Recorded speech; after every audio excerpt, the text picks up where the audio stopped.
नमस्कार मित्रांनो, आजची आपली रेसिपी आहे शिराळा चणा डाळची भाजी। तर इथे जिरे मोहरीची फोडणी केलेली आहे। त्यानंतर बारीक चिरलेला कांदा परतून घ्यायचा आहे, थोडा कढीपत्ता, आलं लसणाची पेस्ट घालायची आहे, परतून घ्यायची। त्यानंतर भिजवलेली चणा डाळ घालायची आणि परतून घ्यायची। थोडं वाफेवर पाणी ठेवून चणा डाळ आपल्याला शिजवून घ्यायची। चणा डाळ थोडी शिजली की त्याच्यामध्ये टोमॅटो घालायचा आहे आणि हळद, गरम मसाला आणि आपला आगरी कोळी मसाला घालायचा आहे आणि थोडी धणा पावडर घालायची।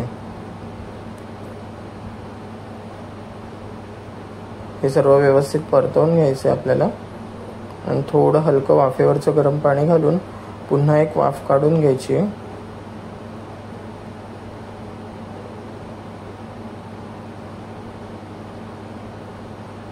त्यानंतर त्याच्यामध्ये आपल्याला शिराळे बारीक चिरून घेतलेले आहेत ते घालायचे, मीठ घालायचे चवीनुसार